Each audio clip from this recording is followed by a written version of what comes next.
Olá, meus amigos, bom dia a todos vocês, sejam muito bem-vindos a essa meditação.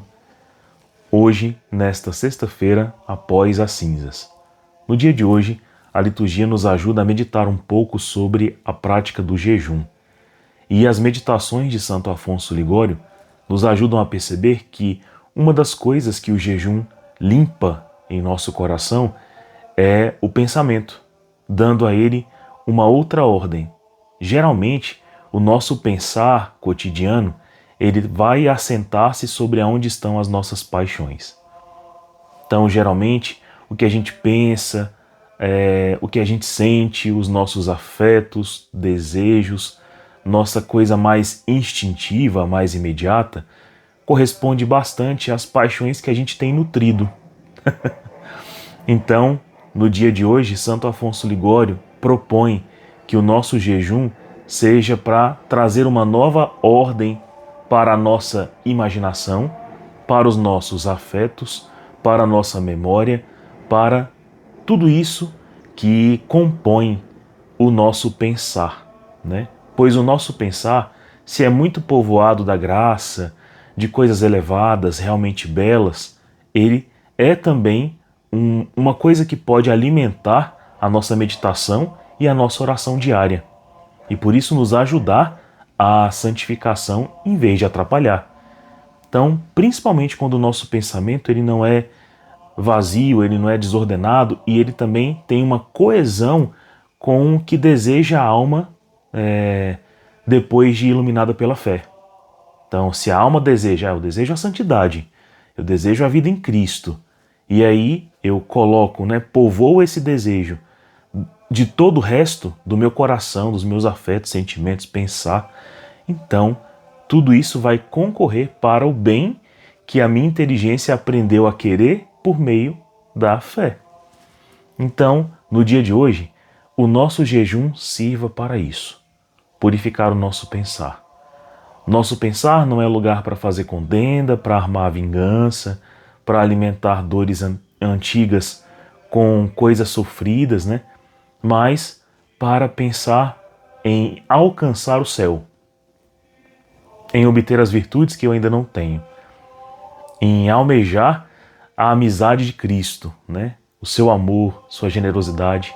É tanto que o Evangelho hoje, que está narrado lá em Mateus 9, versículos de 14 e 15, só 2 versículos, o Evangelho é bem curtinho, nos ajuda a compreender que o jejum é bem útil, principalmente quando estamos afastados do noivo, afastados de Cristo. Quando estamos com Ele, é tempo celebrativo, é tempo de abraço, de escuta, de troca, de alegria, de júbilo, de louvor. Mas quando estamos separados, é tempo de jejum, de penitência. E estamos separados de Jesus? Sim, estamos por nossos pecados. Essa é a meditação de hoje. Então, veja que Jesus aqui está dizendo que os seus discípulos estavam corretos em naquele dia não fazer jejum, porque Jesus estava com eles, numa outra fase da conversão, numa outra fase da intimidade com Deus, Olha só o que Jesus fala. Por acaso, os amigos do noivo podem estar de luto enquanto o noivo está com eles? Então, essas práticas de penitência, refletem um certo luto que sente o coração humano, percebe o coração humano quando está afastado de Deus. Então, quando nós estamos afastados por um pecado mortal ou vários pecados veniais ali que deliberadamente foram cometidos, em sucessão, a gente para e percebe assim: meu Deus, meu coração está longe de Deus. É como se estivéssemos tão distantes, mas tão distantes, que se percebe um luto. Eu amargo no meu interior a distância do amado, a distância do noivo, a distância da alegria, da verdadeira esperança, da caridade. Então, eu sinto essa morte. Mas sabendo que Deus é a vida plena, eu sofro um luto de mim mesmo. Então percebo que eu estou tão afastado, que eu estou frio, eu estou só, eu estou morto, eu estou sepultado. As faculdades principais não estão postas em coisas boas. Então é um luto que se vive. E Jesus diz, dias virão em que o noivo será tirado deles. Aqui Jesus já fala sobre sua paixão, ou seja, onde o pecado incidirá sobre as suas costas, sobre o seu corpo, e Jesus seria morto então. Então eles farão jejum, né? Quando Jesus for para a sepultura. Mas farão festa de novo na sua ressurreição, na sua Páscoa, né? Então, meus irmãos, a gente entende que o nosso momento atual, se a gente for parar para pensar e fazer um breve exame de consciência, é isso, ele cabe o jejum, né? Porque Jesus fala aqui da situação de alegria, de encontro, né? Então, nesse momento, o que nos forma é justamente a comunhão, a alegria, ou a presença, né? Onde seus dons são ali compartilhados, eu estou em comunhão, eu estou próximo. Mas, quando nós estamos distantes, e é o que a gente medita no dia de hoje, né? A distância que atingimos do Senhor, precisamos então jejuar. E Santo Afonso Ligório diz assim, olha, a gente peca tantas vezes porque os nossos pensamentos estão muito postos no pecado, né? No erro. Nosso pensamento, nosso desejo, nossas emoções, nossos afetos. Então, criemos afeto por Jesus, criemos memória pelo Senhor, criemos unidade com o Senhor. Isso se faz por meio da oração. Na oração hoje, o que eu recomendaria, né? Além do rosário, recomendaria a meditação da Via Sacra. Aqui no livrinho que temos usado para a Quaresma, que é esse daqui, Meditações de Santo Afonso Ligório para a Quaresma, né? Da editora Virtus, no finalzinho tem a meditação da Quaresma conforme a Santo Afonso Ligório.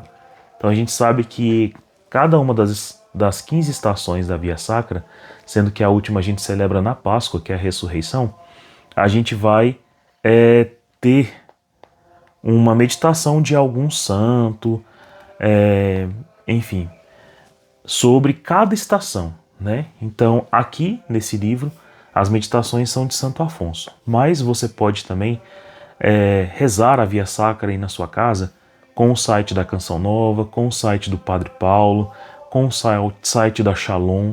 Cada um deles vai trazer ali uma meditação para você. Qual o objetivo da Via Sacra, principalmente no dia de hoje, onde meditamos sobre a pureza dos pensamentos, né, por meio da meditação. Você vai hoje olhar para a Via Sacra e perceber como você é amado, né? Como de fato o amor extremado de Deus concebeu a morte do seu próprio filho para a tua redenção. E olhar ali para a paixão de maneira diligente, cuidadosa, né, atenta, que o texto motive muito o seu amor e a sua entrega, né? Você vai percebendo crescer em teu interior o amor por Deus que vai gerar a tua conversão mais célere e decidida, certo? Então, esse é o exercício que eu recomendaria para você, além do rosário e da participação na Santa Missa, tá certo? Então, vamos lá, vamos à leitura hoje do que Santo Afonso diz para nós nessa sexta-feira. Comemoração da coroa de espinhos de Nosso Senhor Jesus Cristo. Os bárbaros, algozes, não contentes com a horrenda carnificina feita no corpo sacrossanto de Jesus Cristo, com a flagelação, instigados pelos demônios e pelos judeus, querem tratá-lo de rei de comédia e lhe põem nos ombros os farrapos de um vestido vermelho, feito manto real, numa cana verde, na mão feito cetro, e na cabeça um feixe de espinhos entrelaçados em forma de coroa. E para que esta coroa não só lhe servisse de ludíbrio, mas também lhe causasse grande dor, foi feita, na opinião comum dos escritores, em forma de capacete ou de chapéu, de sorte que cobria toda a cabeça do Senhor, descia até sobre a testa. Além disso, colhe-se do Evangelho de São Mateus que os algozes com a mesma cana batiam nos espinhos compridos, a fim de que entrassem mais na cabeça do Senhor. Com efeito, no dizer de São Pedro Damião, chegaram a penetrar até o crânio. spine cerebrum perforantes. Se um só espinho encravado no pé de um leão o faz ressoar toda a floresta com seus dolorosos gemidos, imagina quão acerba deve ter sido a dor de Jesus Cristo, que teve toda a sagrada cabeça perfurada, a parte mais sensível do corpo humano, a qual se reúne todos os nervos e sensações. Tão atroz tormento não foi para Jesus de curta duração. Bem ao contrário, foi o mais longo de sua paixão, porquanto durou até a sua morte, visto que os espinhos ficavam encravados na cabeça. Todas as vezes que lhe tocavam na coroa ou na cabeça, sempre se lhe ressoavam as dores. E o cordeiro manso deixou-se atormentar à vontade dos algozes, sem proferir uma só palavra. Era tão grande a abundância de sangue que corria das feridas que lhe cobria o rosto, ensopava os cabelos e a barba, e lhe enchiam os olhos. São Boaventura chega a dizer que não era já o belo rosto do Senhor que se via, mas o rosto de um homem esfolado. Eis aí, exclama-se o bem-aventurado Dionísio Cartusiano, que quis ser tratado o Filho de Deus para obter para nós a coroa de glória no céu.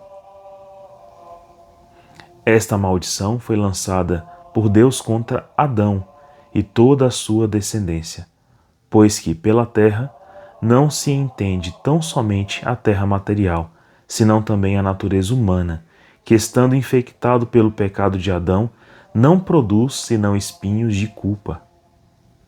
Para curar essa infecção, diz Tertuliano, foi mister que Jesus Cristo oferecesse a Deus o sacrifício de seu longo tormento de coroação de espinhos. Por isso Santo Agostinho não hesita em dizer que os espinhos não foram senão instrumentos inocentes, mas que os espinhos criminosos que propriamente atormentaram a cabeça de Jesus Cristo foram os nossos pecados e, em particular, nossos maus pensamentos. Spina quid nisi peccatores. É nisso exatamente que Jesus Cristo mesmo deu a entender quando apareceu certa vez a Santa Teresa, coroado de espinhos. Quando a santa lhe testemunhava a sua compaixão, disse-lhe o Senhor: Teresa, não te compadeças de mim pelas feridas que me abriram os espinhos dos judeus, mas antes pelas que me causam os pensamentos dos cristãos. Ó minha alma, tu também atormentaste então a cabeça do teu Redentor com teu frequente consentimento no pecado. Por piedade, abre ao menos agora os olhos, vê e chora amargamente o grande mal que fizeste. Ah, meu Jesus, vós não tinhais merecido ser tratado por mim como vos tenho tratado. Reconheço a minha ingratidão, arrependo-me de todo o meu coração. Peço-vos que não somente me perdoeis, mas que me deis tão grande dor que durante a minha vida toda continue a chorar as injúrias que vos fiz. Sim, Jesus meu, perdoai-me, visto que vos quero amar sempre e sobre todas as coisas. E vós, ó Eterno Pai, concedei-me que, venerando na terra, em memória da paixão de Jesus Cristo, a sua coroa de espinhos, mereça ser um dia por ele coroado no céu com uma coroa de glória e de honra. Fazei-o pelo amor do mesmo Jesus Cristo e de Maria, sua mãe. Ave Maria, cheia de graça, o Senhor é convosco. Bendita sois vós entre as mulheres, bendito é o fruto do vosso ventre, Jesus. Santa Maria, Mãe de Deus, rogai por nós, pecadores, agora e na hora de nossa morte. Amém. Ó glorioso São José, rogai por nós. Então, meus irmãos, de fato, essa meditação é muito profunda, né? Muito bela, muito rica. E hoje, então, oferecerei meu jejum por isso, para que meu pensamento seja mais claro, mais límpido e mais povoado por Deus. Que meus afetos, minha memória, busquem a Deus. Hoje o jejum é cabido. Eu sei o peso do meu pecado, dos meus erros, das minhas más escolhas e de quanto que eu traio o Senhor pelo meu pensar. Não geremos também em nosso coração um pensamento escrupuloso. Por quê? Que seria isso, né? É aquele coração que está o tempo inteiro assim preocupado. Meu Deus, pequei, por causa do pensar. A gente sabe que a gente parte de uma condição de pecado, certo? Mas muitas vezes o que acontece? O problema é o que fazer com o que se sente.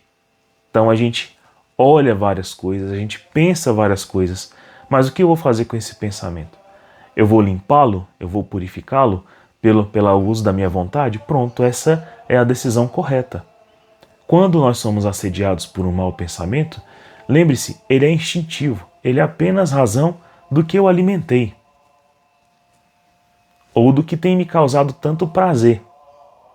Mas o que eu vou fazer com ele é o que me define, né? Então todos os grandes santos eram assaltados por pensamento, os grandes santos, né? Aqueles que eram puros, castos, como São Tomás, como São Francisco de Assis, eram assaltados por, muitas vezes, esse pensar instintivo com o pecado, com a carne principalmente, né? Seja pela gula, seja pela luxúria, seja pela preguiça, alguma coisa eles eram assaltados no pensamento. Mas o que faziam com esse pensamento?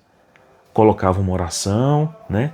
Faziam uma invocação do Senhor, como aquelas que a gente faz nos intervalos do Santo Terço, né? Clamando ali a sua misericórdia. Então, a gente precisa interromper aquela cadeia de pensar e alimentar, colocar pensamentos novos, pensamentos bons. Que bem eu posso fazer, que grande bem eu posso suplicar, que oração eu posso dispor a Deus. Pronto, tá certo. Não pecou, tá certo? Isso não é pecar. Mas a gente sabe que a gente tem, muitas vezes, dá mais alimento, né? Aquele cavalo que ruma desenfreado para o pecado do que para aquele que sobe, né, a montanha rumo ao céu. Então é isso, eu preciso dar mais ração, cenoura, alfalfa, sei lá, o que o cavalo come, né? Para o cavalo que me tange para o bem do que aquele que mostra que meu coração ainda está assentado em coisas más. É isso. E é para esse objetivo que hoje a gente dirige o nosso jejum. Tá certo? Então, não se preocupem com um escrúpulo exagerado, né? Isso deixa a alma preocupada e pouco livre, né? Então, nós temos emoções e correspondemos instintivamente também a imagens, pensamentos, a palavras que nos dirigem. É o que você faz com isso que vai definir o que tem dentro do seu coração de verdade, lá na parte mais profunda do ser humano, no seu caráter, na sua personalidade, na sua vontade, na sua inteligência. Tá certo? Então é isso. Grande dia para vocês hoje, Deus os abençoe e sigamos na quaresma. Um abraço.